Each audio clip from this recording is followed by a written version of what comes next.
ഇന്നത്തെ Kudumbashree ശാരദയുടെ full എപ്പിസോഡിൻ്റെ review ആണ്. ഇന്നത്തെ എപ്പിസോഡിനകത്ത് വലിയൊരു ഹൈലൈറ്റ് നമ്മുടെ രോഹിത്ത്, നമ്മുടെ ദേവൻ, അതുപോലെ തന്നെ നമ്മുടെ വിഷ്ണു 3 പേരും കണ്ടുമുട്ടുന്നുണ്ട്. കാരണം ശാലിനി തന്നെ തേടി രോഹിത്ത് വരും എന്നറിഞ്ഞിട്ട് ചെയ്തൊരു സൂത്രമാണ് ദേവനെ പറഞ്ഞു വിട്ടത്. അതിൽ ഏറ്റവും വലിയൊരു കാര്യം, ദേവൻ്റെ അടുത്ത് ദേവനാണ് സത്യയുടെ അച്ഛൻ എന്ന് കരുതി രോഹിത്ത് ശരിക്കും വഴക്ക് പറയണം. അതിൽ ഒരു വാക്ക് പറഞ്ഞത് ശ്യാമയുടെ പോലും നെഞ്ചി കൊണ്ടുപോയി. കാരണം എന്താ വെച്ചാൽ തന്തയും തള്ളയും ആരാന്നൊന്നും അറിയാത്ത എമ്മാടി പിള്ളേർ വീട്ടിൽ കയറി നിറങ്ങിയുടെ കുഴപ്പമാണ് ഇന്നീ കാണുന്നത്. അല്ലെങ്കിൽ നമ്മുടെ മോൾ ഇങ്ങനെയൊക്കെ ചാടിപ്പോകണം, തൻ്റെ മോൾ ചാടിച്ചുകൊണ്ട് പോയ കൊച്ചിൻ്റെ തന്തയും തള്ളയാണ് ഞങ്ങൾ എന്ന് പറയുന്ന ആ ഒരു ഡയലോഗ്സ് ഒക്കെ ആയിട്ട് ഇന്ന് എപ്പിസോഡിൽ ഇഷ്ടം പോലെ വഴക്കുകളും കാര്യങ്ങളും അടിയുമാണ്. ഭയങ്കര ഒരു ഹീറ്റിൽ നിൽക്കുന്ന ഒരു എപ്പിസോഡാണ്, ഭയങ്കര ഒരു ഫയർ എപ്പിസോഡാണെന്ന് തന്നെ പറയാം. അപ്പോൾ ഇന്ന് എപ്പിസോഡ് തുടങ്ങുമ്പോൾ തന്നെ ഡീറ്റെയിൽ റിവ്യൂവിനകത്ത് സ്കൂളിൻ്റെ പ്രിൻസിപ്പലായിട്ട് ഈ ശ്യാമയാവട്ടെ, അതുപോലെ തന്നെ രോഹിത് ആവട്ടെ, വിഷ്ണു ആവട്ടെ സംസാരിച്ചുകൊണ്ടിരിക്കുന്നത്. വിഷ്ണു വളരെ സൗമ്യ രീതിക്ക് തന്നെയാണ് ഹാൻഡിൽ ചെയ്യുന്നത്. കാരണം ആ ഒരു ഒരു യുചിതമായ രീതിയിൽ അവിടെ ഒരു മെച്യൂരിറ്റി പാലിക്കേണ്ടത്, അത് പാലിച്ച് ചെയ്യാനാണ് വിഷ്ണു നോക്കുന്നത്. പക്ഷേ ശ്യാമയ്ക്ക് അത് പറ്റുന്നില്ല. ശ്യാം പറയുന്നുണ്ട്, ഇത്രയും നിങ്ങൾ ചോദിക്കുന്ന ഫീസും കാര്യങ്ങളെല്ലാം കൊടുത്ത് രോഹിത് സ്കൂളിൻ്റെ കോമ്പൗണ്ടിൻ്റെ അകത്ത് കൊണ്ടുവന്ന് വിട്ടിട്ട് പോയ കൊച്ചാണ്. എന്നിട്ട് നിങ്ങളെ നോക്കിയില്ലെങ്കിൽ അത് നിങ്ങൾ ടീച്ചർമാരുടെയും നിങ്ങളുടെ സെക്യൂരിറ്റിയുടെ ഒക്കെ അശ്രദ്ധയല്ലേ. അപ്പം മാഡം ഇതൊരു കിഡ്നാപ്പിംഗ് ഒന്നുമല്ല നടന്നത്, ഇത് തീർച്ചയായിട്ടും ഒരു കിഡ്നാപ്പിംഗ് അല്ല. കാരണം ഈ 2 കുട്ടികളും കൂടെ മുന്നേ തന്നെ ചാടി പോകാനായിട്ട് പ്ലാൻ ചെയ്തിട്ടുണ്ടെങ്കിൽ നമുക്ക് എന്ത് ചെയ്യാൻ പറ്റുമെന്ന് പ്രിൻസിപ്പൾ ചോദിക്കുന്നു. അപ്പോൾ ശ്യാമ അയക്കുന്നുണ്ട്, ശരിയായിരിക്കുമോ? കാരണം എന്ന് വെച്ചാൽ രാവിലെ പപ്പിമോളാണെങ്കിൽ സത്യം വിളിക്കണമെന്ന് ഫോൺ മേടിച്ചായിരുന്നു, ഞാൻ അവിടെ പ്രസൻസ് ഇല്ലായിരുന്നു, ഞാൻ അങ്ങോട്ട് മാറിപ്പോയി. അപ്പോൾ ഇവരെന്താ സംസാരിച്ചാൽ നമുക്കറിയത്തില്ലോ. മാഡം ഇത് മുൻകൂട്ടി തന്നെ തീരുമാനിച്ചെടുത്തതാണ്. കാരണം സെക്യൂരിറ്റി പറയുന്ന അനുസരിച്ച് ആദ്യം തന്നെ വന്ന് സത്യഭാമ എന്ന പെൺകുട്ടിയാണ് ആദ്യം വന്നത്. ആ കുട്ടി നമ്മുടെ പപ്പിമോക്ക് വേണ്ടി വെയിറ്റ് ചെയ്യുമായിരുന്നു. പപ്പിമോൾ വന്നിട്ട് 2 പേരും ആ വാൻ്റെ അടുത്ത് തന്നെ സ്കൂളിൻ്റെ അകത്ത് ക്ലാസ് റൂമിൽ കയറാതെ തന്നെ നിൽക്കുമായിരുന്നു. പിന്നെ എപ്പോഴും സെക്യൂരിറ്റി കണ്ണ് തെറ്റിയതും അവർ 2 പേരും തന്നെ മുൻകൂട്ടി പ്ലാൻ ചെയ്ത പോലെ തന്നെ അങ്ങ് ഇവിടെ നിന്ന് സ്കൂട്ടായിട്ടുണ്ടെന്നാണ് മാഡം തോന്നുന്നത്. കാരണം പോരാതിന് സത്യഭാമ എന്ന് പറഞ്ഞ പെൺകുട്ടിയുടെ കൈക്കകത്താണെങ്കിൽ മൊബൈൽ ഫോൺ വരെ ഉണ്ട്. ഇങ്ങനത്തെയൊക്കെ ഉള്ള കാര്യത്തിനകത്ത് ഇങ്ങനെയൊക്കെയുള്ള ബന്ധമുള്ള കുട്ടികൾ ഈ കാത്തി മറ്റൊരാളെ ഡോമിനേറ്റ് ചെയ്യും. താൻ പറയുന്ന കേട്ട് അനുസരിക്കാനായിട്ട് മറ്റൊരു കുട്ടി അത് അനുസരിക്കുകയും ചെയ്യും.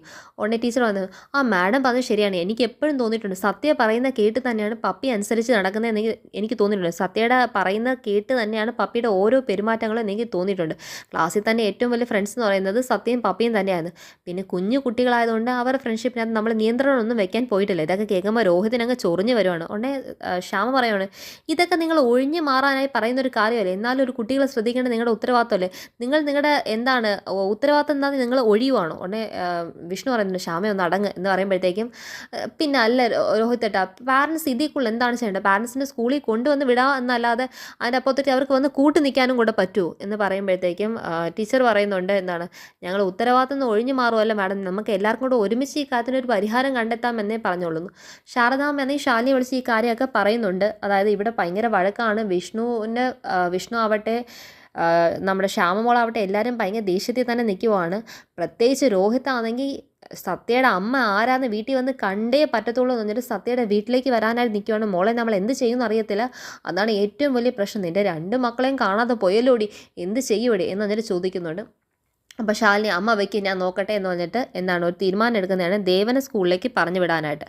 അങ്ങനെ ദേവൻ സ്കൂളിലേക്ക് വരുന്നുണ്ട്. അപ്പോഴത്തേക്കും രോഹിത്ത് നീ വാ ശ്യാമേ എന്ന് പറഞ്ഞിട്ട് സ്കൂളിലെ ടീച്ചറായിട്ട് സംസാരിച്ച മതിയായതുകൊണ്ട് നേരെ അവർ പോലീസിൽ കംപ്ലയിൻറ്റ് ചെയ്യാനൊന്നും അല്ലാതെ അവർ നേരെ സത്യയുടെ വീട് തേടി പോകാൻ വേണ്ടി അങ്ങോട്ടേക്ക് ഇറങ്ങുമ്പോഴാണ് നേരെ ഓപ്പോസിറ്റ് നമ്മുടെ ഈ ദേവൻ വരുന്നത്. ദേവനും രോഹിതും തമ്മിൽ ഷോൾഡറോട് ഷോൾഡർ ഒന്ന് തട്ടി കൂട്ടിമുട്ടുവാണ്. അങ്ങനെ ദേവൻ്റെ കയ്യിരിക്കുന്ന ഫോൺ തറയിൽ വീഴുന്നു.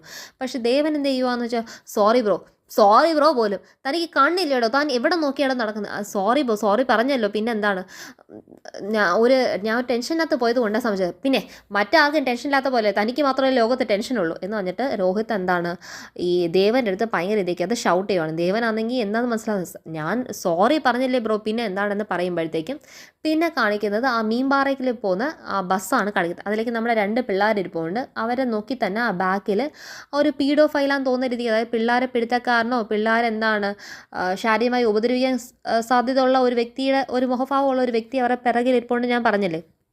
അപ്പോൾ ആ വ്യക്തി ഈ കുട്ടികളെ തന്നെ നോക്കി ലക്ഷ്യം വെച്ചുകൊണ്ടിരിക്കും. അപ്പം കുട്ടികൾക്ക് ബസ് കണ്ടക്ടർ വന്നിട്ട് എവിടേക്കാണ് പോകേണ്ടതെന്ന് ചോദിക്കുമ്പോഴത്തേക്കും മീൻപാറയിലേക്കാണ്. ഉടനെ മീൻപാറയിൽ എവിടെയാണ്, മീൻപാറ ഹിൽ ടോപ്പിനകത്താണോ അതോ താഴ്വാരത്താണോ തുടങ്ങേണ്ടതെന്ന് ചോദിക്കുമ്പോഴത്തേക്കും അത് ആർട്ടിസ്റ്റങ്ങളുടെ വീട്ടിലേക്കാണ് പോകേണ്ടത് എന്ന് പറയുമ്പോഴത്തേക്കും ബാക്കി എന്ന് ആകെ മനസ്സിലായി, ഈ പിള്ളേർ അത്തും പൊത്തും ഇല്ലാതെ വന്നിരിക്കുവാണ്, അപ്പോൾ ഇവരെ പറഞ്ഞ് ധരിപ്പിക്കാന്നില്ല. ആ ആർട്ടിസ്റ്റ് അങ്ങളുടെ വീടല്ലേ അതങ്ങ് എന്താണ് ഹിൽ ടോപ്പിൽ തന്നെയാണ് എന്ന് ഇയാൾ പറയുന്നത്. അത് കേട്ടത് എന്നാൽ പിന്നെ ഹിൽ ടോപ്പിലേക്ക് താ എന്ന് പറഞ്ഞിട്ട്, കാരണം ബാക്കിയിരുന്ന ആ ഒരു വൃത്തികെട്ടവനാണ് പറയുന്നത് എന്താണ് ആർട്ടിസ്റ്റിൻ്റെ വീട് മേളിലേക്കെന്ന് പറയുന്നത്. അത് കേട്ട് ഈ പാവം പിള്ളേർ അത് വിശ്വസിച്ച് അതുപോലെ തന്നെ ഹിൽ ടോപ്പിലേക്കായിട്ട് എടുക്കുവാണ്. അപ്പോഴത്തേക്കും 20 രൂപ എന്താണ് ബസ്സിന് ഫെയർ ചോദിക്കുന്നുണ്ട്. അപ്പോഴത്തേക്ക് ഈ കുട്ടി കയ്യിരുന്ന് സത്യം എന്താണ് 500 റുപ്പീസ് നോട്ട് 500 രൂപയുടെ നോട്ട് എടുത്താൽ കൊടുക്കുവാണ്.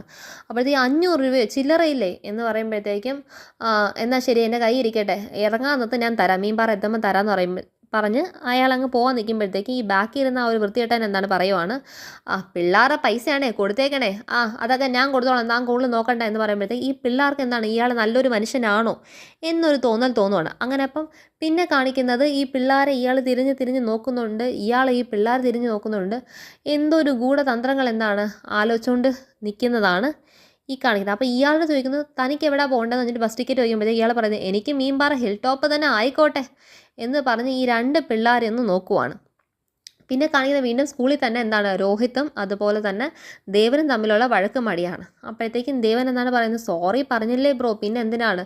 അതുകൊണ്ട് വിഷ്ണു പറയുന്നുണ്ട് നീ വിട്, അതിനിപ്പം നമ്മുടെ ടെൻഷൻ അയാൾ എന്ത് പഴിച്ചു എന്നൊക്കെ ചോദിച്ചിട്ട് അവർ മാറാൻ നിൽക്കുമ്പോഴത്തേക്കും എന്താണ് ദേവൻ ചോദിക്കുന്നുണ്ട്, എന്താണ് ദേവൻ അങ്ങോട്ട് മുന്നേക്ക് പോകുമ്പോഴത്തേക്കും രോഹിത് എന്താണ് കുറച്ചും കൂടെ അങ്ങ് ഫ്രണ്ടിലേക്ക് പോയി കഴിഞ്ഞു, സത്യയുടെ വീട് അന്വേഷിച്ച് പോയി കഴിഞ്ഞ്. അപ്പോഴത്തേക്കും നമ്മുടെ വിഷ്ണു ആണെങ്കിൽ ഹേ ഒരു മിനിറ്റ് എന്ന് പറഞ്ഞിട്ട് ഈ ദേവൻ്റെ കയ്യിൽ നിന്ന് വീണ ഫോൺ എടുത്ത്, ദേവൻ ശ്രദ്ധിച്ചില്ല ഫോൺ കയ്യിൽ നിന്ന് പോയിന്ന്, ആ ഫോൺ എടുത്ത് കൊടുക്കുവാണ്. അതുകൊണ്ട് എന്താണ് താങ്ക് യു പറഞ്ഞിട്ട് 2 പേരും ഷേക്ക് ഹാൻഡ് കൊടുക്കുവാണ്. അപ്പോഴത്തേക്കും ദേവൻ എന്താണ് ഹലോ ഐ ആം ദേവൻ എന്ന് പറയുന്നുണ്ട്. അപ്പം വിഷ്ണു ഐ ആം വിഷ്ണു എന്ന് പറയുന്നു. അപ്പോഴും ദേവന് ഒരു സംശയമുണ്ട്, ഇതാണോ നമ്മുടെ ശാലിനിയുടെ വിഷ്ണു എന്നൊരു സംശയം മാത്രമേ ഉള്ളൂ. അങ്ങനെ ദേവൻ എന്താണ് വിഷ്ണു ചോദിക്കുന്നത് ഈ പ്രിൻസിപ്പളിൻ്റെ റൂം എവിടാ എന്ന് ചോദിക്കുന്നത്. ഇത് കേട്ടത് എന്താണെന്ന് അറിയാം, നമ്മളെ രോഹിതിന് ടെൻഷൻ വന്ന രോഹിത് തിരിഞ്ഞു നോക്കുക, ഇയാൾ എന്തോ ചോദിച്ചത്, അല്ല ഞാൻ പ്രിൻസിപ്പളിൻ്റെ റൂം ചോദിച്ചതാ, തനിക്കെന്തിനാ പ്രിൻസിപ്പളിൻ്റെ റൂമിൽ പോകുന്നത്. ബ്രോ നമ്മൾ തമ്മിൽ സോറി പറഞ്ഞു, ഞാൻ എവിടെ പോകുന്നതെന്നൊക്കെ നിങ്ങളെ അറിയിപ്പിക്കേണ്ട ആവശ്യമില്ല, എനിക്കൊരു അർജൻറ്റ് കാര്യമുണ്ട്, താൻ എന്ത് അർജൻറ്റ് കാര്യത്തിനാണ് വന്നതെന്ന് പറഞ്ഞിട്ട് പോയാൽ മതി, ഇതൊരു ശരിയായ ഏർപ്പാടല്ല കേട്ടോ, ഞാനും നിങ്ങളും തമ്മിൽ ഒരു പരിചയമില്ല, ഒരു മുൻപരിചയമില്ലാത്ത എൻ്റെ അടുത്ത് നിങ്ങൾ ഇങ്ങനെയൊക്കെ എന്തിനാണ് സംസാരിക്കുന്നത് എന്ന് ദേവൻ ചോദിക്കുമ്പോഴത്തേക്ക് പറയും, മുൻപരിചയം ഉണ്ടോ വേണോ എന്നൊക്കെ ഞാനല്ലേ തീരുമാനിക്കാം, താൻ എവിടേക്കാണ് പോകുന്നുണ്ടോ പറഞ്ഞിട്ട് പോയാൽ മതി, തന്നെ എന്തിനാ പ്രിൻസിപ്പൾ വിളിച്ചത്, എന്നെ പ്രിൻസിപ്പൾ വിളിച്ചിട്ടാണ് പോയത്, അപ്പം താൻ ആണോ ഈ സത്യഭാമയുടെ അച്ഛൻ.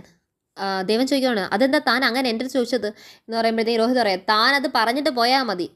വീണ്ടും ദേവൻ ചോദിക്കുകയാണ് അയ്യോ എന്തിനാണ് ഇതൊക്കെ ചോദിക്കുന്നത് ചോദിക്കുമ്പോഴത്തേക്ക് സത്യഭാമയുടെ കാര്യം അന്വേഷിക്കാനല്ലേ താൻ ഇവിടെ വന്നത്, അതിനല്ലേ പ്രിൻസിപ്പൽ തന്നെ വിളിപ്പിച്ചത്, അതെയല്ലോ എന്ന് പറയുമ്പോഴത്തേക്ക് അപ്പം താനായതല്ലേ ആ തലതെറിച്ച പെണ്ണിൻ്റെ അച്ഛൻ, സത്യഭാമയുടെ ഫാദർ താൻ തന്നെയല്ലേ.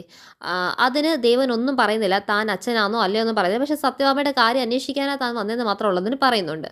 അപ്പോഴത്തേക്കും തന്നെ കാണാൻ വേണ്ടി ഞാൻ അങ്ങോട്ടേക്ക് വരാൻ വേണ്ടി ഇരിക്കുമെന്ന്, എന്നെ കാണാനോ അതെന്തിനാ, തന്നെ പിന്നെ വന്ന് കാണണ്ടേ, കാരണം ഇങ്ങനത്തെ ഒരു പെങ്കൊച്ചിനെ അങ്ങ് വളർത്തി വിട്ടിരിക്കുമല്ലേ, അപ്പോൾ അതിന് വേണ്ടിയിട്ട് ഒരു അവാർഡൊക്കെ തന്ന് തന്നെ ആദരിക്കാൻ വേണ്ടി അങ്ങോട്ടേക്ക് വീട്ടിലേക്ക് ഒരു പൂമാലയൊക്കെ ആയിട്ട് വരാൻ വേണ്ടി ഇരിക്കുമായിരുന്നു, എന്നെ എന്തിനാണ് അങ്ങനെ ആദരിക്കാൻ വേണ്ടി നിങ്ങൾ വരുന്നതെന്ന് ചോദിക്കുമ്പോഴത്തേക്കും പറയുന്നത് തൻ്റെ മോളുണ്ടല്ലോ സത്യഭാമ, അവൾ ചാടിച്ചുകൊണ്ട് ഇവിടെ നിന്ന് പോയ ഒരു പെങ്കൊച്ചുണ്ടല്ലോ, ആ കൊച്ചിൻ്റെ അച്ഛനും അമ്മയാടോ ഞങ്ങൾ 2 പേരും എന്ന് പറയുമ്പോഴത്തേക്കും എന്താണ് ഈ ദേവൻ മനസ്സിലായി, അപ്പം ഇതാണല്ലേ ശാലിനിയുടെ വിഷ്ണു, ഇതാണ് ഞാൻ ഉദ്ദേശിച്ച അതേ വിഷ്ണു തന്നെയാണ് ഇതെന്ന് പറഞ്ഞ് മനസ്സിൽ ചിന്തിച്ചിട്ട് രോഹിത് പറയുന്നതിന് എന്താണ് ദേവൻ ഒന്നും മിണ്ടാണ്ടിരിക്കുവാണ്. തൻ്റെ മോളുണ്ടല്ലോ, തൻ്റെ മോളെ കൊണ്ട് ഞങ്ങൾക്ക് ഇപ്പം സ്വൈര്യം മുട്ടിയിരിക്കുവാണ്. കേട്ടിട്ട് ശ്യാമ മനസ്സിൽ വയ്ക്കുക അയ്യോ ആരാണോ ഈ പാവം, ഈ പാവത്തിനെ ഇട്ട് ഈ പാവം ഒന്നും അറിയാതെ ഇതിനെല്ലാം പഴി കേൾക്കുവാന്നല്ലോ ദൈവമേ, കുഞ്ഞേച്ചി പറഞ്ഞു വെട്ടിയായിരിക്കും ഇയാളെ എന്ന് ശ്യാമ മനസ്സിൽ ചിന്തിച്ചിട്ട് അയ്യോ ദൈവമേ എന്തോ ഒരു പാവം വന്ന് അകപ്പെട്ടിരിക്കുവാണോ എന്ന് ചിന്തിക്കുമ്പോഴത്തേക്കും രോഹിത്തിൻ്റെ അടുത്ത് ദൈവം ചോദിക്കുവാണ് നിങ്ങൾ പറഞ്ഞ എനിക്ക് മനസ്സിലായില്ലല്ലോ എന്ന് പറയുമ്പോഴത്തേക്കും രോഹിത്ത് പറയുവാണ് തനിക്ക് ഞാൻ എല്ലാം മനസ്സിലാക്കി തരാം എന്ന് പറഞ്ഞിട്ട് രോഹിത് ദേവൻ്റെ അടുത്ത് വീണ്ടും ചൂടായിട്ട് തന്നെ പറയുകയാണ് ഞങ്ങളുടെ പെങ്കൊച്ച് എവിടെ പോയി എന്നുള്ള കാര്യത്തിന് താൻ എനിക്ക് ഉത്തരം തരണം, അത് ഇപ്പം ഇവിടെ വെച്ച് തന്നെ എന്ന് പറയുമ്പോൾ രോഹിത്തിൻ്റെ അടുത്ത് നമ്മുടെ വിഷ്ണു പറയുകയാണ് രോഹിത്തെ വീട് അതിന് ഇദ്ദേഹം എന്ത് പഴിച്ചു എന്ന് പറഞ്ഞു, ഇയാളെ പഴിച്ചിട്ടുള്ളൂ, ഇയാൾ മാത്രമാണ് പഴിച്ചത്, നമ്മുടെ ബ്രോന് അറിയത്തില്ലേ നമ്മുടെ പപ്പിമോൾ അത്ര വലിയ കളിയൊന്നുമല്ല, നമ്മുടെ പപ്പിമോൾ അതെങ്കിൽ ഒരു തൊടിയിലോ പാടത്തോ കിടന്ന് ഒരു കുന്നിക്കുരു കിട്ടിയാലും അതിനെ കൊണ്ടുവന്ന് അതിനെക്കുറിച്ച് നമ്മൾ പറഞ്ഞിട്ട് മാത്രമേ പോകത്തുള്ളൂ, അങ്ങനെ ഉണ്ടായ നമ്മുടെ പപ്പിമോള് ഇയാളുടെ മോളുമായിട്ട് ആ നശിച്ച കൂട്ടുകെട്ട് കൂടിയപ്പോഴാണ് ഇങ്ങനത്തെ കാര്യം ആ വിളഞ്ഞ പെണ്ണുമായിട്ട് സഹരിച്ചിട്ടാണ് ഇങ്ങനത്തെ രീതിക്ക് അത് കള്ളങ്ങൾ ഒളിച്ചു വെക്കാനും എല്ലാം പഠിച്ചതും ഇന്ന് വരെ അങ്ങനെ ചെയ്തുകൊണ്ടിരുന്ന ഒരു കുന്നിക്കുരുവിൻ്റെ കാര്യം പോലും പറഞ്ഞ അവിടെ പപ്പി മോള് ഒരു കാര്യം ഒളിച്ചു വെക്കാത്തവർക്ക് ഇന്ന് സ്കൂളിൽ നിന്ന് ചാടി പോകാനായിട്ട് തോന്നിയെങ്കിൽ അതിനെല്ലാം കാരണം ഈ പുതിയ കൂട്ടുകെട്ടാ, ഇങ്ങനത്തെ നശിച്ച കൂട്ടുകെട്ട്. അതെങ്ങനെയാ തന്തയും തള്ളയും ആരാന്ന് അറിയാത്ത ഓരോ തെമ്മാടികളെ വീട്ടിൽ കയറി നിരങ്ങാൻ വിട്ടിരിക്കുമല്ലായിരുന്നു എന്ന് പറയുമ്പോഴത്തേക്ക് എന്താണെന്നറിയോ, അത് കേട്ട് ശ്യാമയുടെ നെഞ്ചങ്ങ് തകരുവാണ്. കാരണം തന്തയും തള്ളയും ആരും അറിയാം തെമ്മാടി എന്ന് വിളിച്ചത് എൻ്റെ കുഞ്ഞേച്ചിയുടെ കുഞ്ഞിനെ തന്നെ ആണല്ലോ, ഞാനിന്ന് വളർത്തുന്ന കുഞ്ഞ് പോലും എൻ്റെ കുഞ്ഞേച്ചിയുടെ ആണല്ലോ, രോഹിത് എന്തോ ഈ പറയുന്നത്, ഓ എന്ന് പറഞ്ഞിട്ട് ശ്യാമയുടെ കണ്ണൊക്കെ തള്ളി കണ്ണ് നിറയുകയും ചെയ്ത്. രോഹിത്ത് വീണ്ടും എന്താണ് വിടാതെ തന്നെ ദേവൻ്റെ അടുത്ത് പറയുക. കാരണം ദേവന് പറയാൻ തിരിച്ച് ഉത്തരങ്ങളൊന്നുമേ ഇല്ല. കാരണം സത്യയുടെ ഫാദർ എന്ന രീതിയിൽ കൺസിഡർ ചെയ്തിട്ട് സംസാരിക്കുന്നതുകൊണ്ട് ദേവൻ അത് തന്നെ കേട്ട് നിൽക്കേണ്ടി വരുന്നുണ്ട്. അപ്പോഴത്തേക്ക് പറയണം തൻ്റെ മോൾ എനിക്കിപ്പം തൻ്റെ മോടത്തല്ലടോ ദേഷ്യം വരുന്നത്, തന്നോടാ ദേഷ്യം. തൻ്റെ മോൾക്ക് തന്നെ എത്ര ഇഷ്ടമായെന്ന് തനിക്കറിയാവും. ആ കൊച്ചന്ന് പറഞ്ഞിട്ടുണ്ട്, എനിക്ക് എല്ലാത്തിനേക്കാളും എല്ലാം എൻ്റെ അച്ഛൻ ചെയ്തു തരുന്നതാണ് ഇഷ്ടം, എൻ്റെ അച്ഛനെ കാണാൻ എനിക്ക് കൊതി, പക്ഷേ ഇന്ന് വരെ കണ്ടിട്ടില്ലാത്ത ഒരു അച്ഛനും അമ്മൂമ്മയും വിദേശത്ത് നടന്ന് കാശുണ്ടാക്കി പറഞ്ഞിട്ട് കാര്യമില്ല. ഇപ്പം എവിടെ നിന്ന് പൊട്ടി വന്നോടോ താനെന്ന് പറഞ്ഞ ഒരു അച്ഛൻ, ഇത്രയും കാലം കാണാത്തൊരച്ഛൻ. തന്നെ ഇപ്പം കണ്ടാൽ പോലും തൻ്റെ മോള് തിരിച്ചറിയത്തില്ല. പണം കുറേ ഉണ്ടാക്കി വെച്ചെന്ന് പറഞ്ഞിട്ട് കാര്യമൊന്നുമില്ല. ജീവിക്കാനായിട്ടേ മനുഷ്യനെ പരസ്പരം സ്നേഹിക്കാൻ നല്ല മാതാപിതാക്കളാവാൻ പഠിക്കണം. ആദ്യം കൊച്ചിനെ പ്രസവിച്ചിട്ട് അതിനെ എവിടെയെങ്കിലും കളഞ്ഞിട്ട് എവിടെയെങ്കിലും പോയി കിടന്ന് കുറേ കാശുണ്ടായിക്കൊണ്ട് വന്ന് ജീവിച്ചതിന് കാര്യമില്ല. ആ കൊച്ചിൻ്റെയൊക്കെ മനസ്സ് മനസ്സിലാക്കാൻ നോക്കണം. താൻ ഒരാൾ കാരണമാണ് ആ കൊച്ചും ഇങ്ങനെ ആയിപ്പോയത്. പിന്നെ തൻ്റെ മോള് ഇത്രയും തികഞ്ഞവളാണ്. ഇപ്പം ഇങ്ങനെയാണെങ്കിൽ ഇനി അവൾ വളർന്ന് വലുതാകുമ്പോൾ അവൾ ആരൊക്കെടാ, അവൾ വളർന്ന് വലുതാകുമ്പം ഏറ്റവും വലിയൊരു തെമ്മാടി തന്നെ ആയിരിക്കും അവൾ എന്ന് പറയുമ്പോഴത്തേക്കും അതും കേട്ട് ശ്യാമയ്ക്ക് അങ്ങ് ചങ്ക് തകരുവാണ്. അതുപോലെ തന്നെ വിഷ്ണുവിനും ഈ സത്യം ആരാന്നറിയത്തില്ലെങ്കിലും വിഷ്ണുവിനും ആ സത്യയെക്കുറിച്ച് പറയുമ്പം അങ്ങനെ മനസ്സിൽ ആ നൊമ്പരം എന്താണ് വിഷ്ണുവിൻ്റെ മുഖത്ത് കാണുന്നുണ്ട്. പപ്പിമോളെ കാണുന്നില്ല എന്നതിൻ്റെ ആ കൂടെ തന്നെ അത്ര സങ്കടം വിഷ്ണുവിൻ്റെ മുഖത്ത് കാണാറുണ്ട്. ദേവനാണെങ്കിൽ രോഹിതിനെ തന്നെ ഇങ്ങനെയൊന്നും പറയാൻ നിൽക്കില്ല, ഞാൻ എൻ്റെ കൊച്ചിനെ കാണുന്നില്ല എന്നിട്ടാണ് വന്നത്, ഞാൻ പ്രിൻസിപ്പലിനെ കാണാൻ വന്നത്, താന് വേണ്ടി എനിക്ക് സംസാരിക്കേണ്ട ആവശ്യമില്ല എന്നൊക്കെ പറയുന്നുണ്ട്. തനിക്ക് നാണം ഉണ്ടോടോ, സ്വന്തം മോള് പഠിക്കുന്ന സ്കൂളിൻ്റെ പ്രിൻസിപ്പളിൻ്റെ റൂം പോലും അറിയാത്തൊരു അച്ഛൻ വന്നിരിക്കുന്നു. പിന്നെ തൻ്റെ പോലത്തെ മോള് പിന്നെ തൻ്റെ മോളിൽ നിന്ന് എന്താ ഞാൻ പ്രതീക്ഷിക്കേണ്ടത്? ഇങ്ങനെയൊക്കെ ആകത്തുള്ളൂ. തൻ്റെ മോള് തേണ്ട 1ാം ക്ലാസ്സിൽ എത്തിയതേ ഉള്ളൂ. 1ാം ക്ലാസ് എത്തിയപ്പോൾ കൂടെ പഠിക്കുന്ന കൊച്ചിനെ ചാടിച്ചുകൊണ്ട് പോകാനായിട്ട് കഴിവുണ്ടെങ്കിൽ താൻ കുറിച്ചിട്ടോ. അവൾ വളർന്ന് വലുതാകും, ഒരു 10 15 വർഷം കഴിഞ്ഞ് അവൾ വലുതാകുമ്പോഴത്തേക്കും അവളായിരിക്കും ഒരു ഭൂലോക തെമ്മാടിയായി മാറുമോ തൻ്റെ മോൾ. അതിന് കാരണം താനുമായിരിക്കും. അതെ, അച്ഛനാന്ന് വന്നിട്ട് കാര്യമില്ല, ഞാൻ എല്ലാം ഓർത്തെടുക്കുന്നുണ്ട് അന്ന് തൻ്റെ മോൾ പറഞ്ഞ കാര്യങ്ങളൊക്കെ. താൻ ഒരു അച്ഛനായിട്ട് മാത്രം കാര്യമുള്ളൂ. ഒരു പെൺപിള്ളേർക്ക് വേണ്ടത് അച്ഛൻ്റെ സ്നേഹവും കരുതലും തുണയും എല്ലാമാണ് വേണ്ടത്. അതൊന്നും കൊടുക്കാൻ പറ്റിയില്ലെങ്കിൽ പിന്നെ ഒന്നും ഇല്ലടോ. താനൊക്കെ കാശുണ്ടാക്കാനായിട്ട് വിദേശത്തെങ്ങാണ്ടല്ലേ താൻ താമസിക്കുന്നത്. വിദേശത്ത് പോയി കിടന്ന് കാശുണ്ടാക്കിക്കൊണ്ടുവന്ന ആ കാശിനെ തന്നെ നീയൊക്കെ കത്തി ചാമ്പലാവോടോ. അല്ലാതെ ഈ കാശുണ്ടായിക്കൊണ്ട് വന്ന് വെച്ചിട്ട് കുറച്ച് സുഖസൗകര്യം കൊടുത്തത് മാത്രമല്ല, അതിൻ്റെ കൂടെ ഒരു ഇറ്റ് സ്നേഹവും കരുതലും എല്ലാം കൊടുക്കാൻ പഠിക്കണമല്ലോ. തൻ്റെ പോലെ അല്ല എൻ്റെ മോള് എന്ന് പറയുന്നത് എൻ്റെ സ്വന്തം ചോര, എനിക്കത് പൊള്ളും. തൻ്റെ കാര്യം എന്തോ ആവട്ടെ, തൻ്റെ അടുത്തൊന്നും സംസാരിക്കാൻ നേരമില്ല എന്ന് പറയുമ്പോഴത്തേക്കും രോഹിത്തിൻ്റെ അടുത്ത് എന്താണ് വിഷ്ണു പറയുന്നത്, മതി രോഹിത്, നമുക്ക് പോലീസ് സ്റ്റേഷനിൽ പോകണ്ടെന്ന് പറയുന്നത്. അതേ ബ്രോ, ഇവനോടൊന്നും പറഞ്ഞിട്ടൊരു കാര്യമില്ല. കാരണം ഇവർക്കൊന്നും എന്താണെന്ന് വെച്ചാൽ സ്നേഹത്തിൻ്റെയും കാര്യത്തിൻ്റെ ഒരു വിലയും ഒരു ചുക്കും അറിയാത്തൊരു തന്തയാണ് ഇവൻ്റെ അടുത്ത് പറഞ്ഞ കാര്യം എല്ലാം മോളെ തൊട്ടാൽ പൊള്ളും. തൻ്റെ മോളോട് ഒരു കാര്യം മാത്രം പറഞ്ഞേക്കണം, എൻ്റെ കൊച്ചിനെ അങ്ങ് വിട്ടേക്കാൻ പറയണം. കാരണം നിന്നെ പോലെയല്ല, എൻ്റെ സ്വന്തം ചോരയെ പറ്റ ഒരു കുഞ്ഞാണ്, എനിക്കത് പൊള്ളും, അല്ലെങ്കിൽ ഞാൻ പൊള്ളിപ്പിക്കും. പിന്നെ കളിക്കാൻ വരുമ്പോൾ സൂക്ഷിച്ച് കളിക്കണം, സത്യഭാമയുടെ കൊച്ചുമോളോടാണ് കളിക്കുന്നത് എന്ന കാര്യം ആലോചിച്ചോളം തൻ്റെ മോളെടുത്ത് പറയണമെന്ന് പറയുമ്പോഴത്തേക്കും ദേവൻ കേട്ട് നിൽക്കുമ്പോഴത്തേക്കും അതുപോലെ തന്നെ നമ്മുടെ ശ്യാമ എന്താണ് മനസ്സിലായി, അയ്യോ കുഞ്ഞേച്ചി പറഞ്ഞു വിട്ട ഏതൊരു പാവമാണ്, വെറുതെ വന്ന് ആ പാവത്തിന് ബലിയടായി വായിരിക്കുന്ന എല്ലാം കേൾക്കേണ്ട വന്നു, കുഞ്ഞേച്ചി എന്ത് വിചാരിക്കുമോ ആവോ എന്ന് ശ്യാമ ചിന്തിച്ചുകൊണ്ടിരിക്കുന്നു. അങ്ങനെ അവർ പോലീസ് സ്റ്റേഷനിലേക്ക് മൂവ് ആവുകയാണ്. പിന്നെ കാണിക്കുന്നത് അതേ ആ ബസ്സിനകത്ത് ഈ പിള്ളേർ പോകുമ്പോൾ ആ പിള്ളേരുടെ കൂടെ തന്നെ അയാൾ നിൽക്കുന്നതുമാണ് കാണിക്കുന്നത്. അതായത് ആ ഒരു പീഡോഫൈൽ ലുക്കിനകത്തുള്ള ആ ഒരു ദുഷ്ടൻ അവരുടെ പിറകെ തന്നെ എന്താണ് അവരെ നോട്ടം ഇട്ട് പോകുന്നതുമാണ്. ബസ് അങ്ങനെ മീൻപാറയിലേക്കുള്ള വളവൊക്കെ തിരിയുന്നതാണ് കാണിക്കുന്നത്. അതാണ് ഇന്നത്തെ എപ്പിസോഡിന് ടോട്ടൽ. അപ്പോൾ എല്ലാവർക്കും റിവ്യൂ ഒക്കെ ഇഷ്ടപ്പെട്ടെന്ന് വിചാരിക്കുന്നു. പിന്നെ അതിനുശേഷം നാളത്തേക്ക് കാണിക്കുന്നത് പോലീസ് സെർച്ചും അതിന് വേണ്ടിയിട്ട് എന്താണ് ആ മാഡം ഇപ്പം വരുമെന്ന് പറഞ്ഞിട്ടൊരു ജസ്റ്റ് ഒരു ഹിൻ്റാണ് കാണിക്കുന്നത്. അപ്പോൾ ഇത്രയാണ് എപ്പിസോഡിൻ്റെ ഫുൾ റിവ്യൂ. എല്ലാവർക്കും ഇഷ്ടപ്പെട്ടെന്ന് വിചാരിക്കുക. എല്ലാവരും കമൻറ്റ് ചെയ്യുമോ, ലൈക്ക് ചെയ്യുമോ, ഷെയർ ചെയ്യുമോ, സബ്സ്ക്രൈബ് ചെയ്യുമോ. താങ്ക്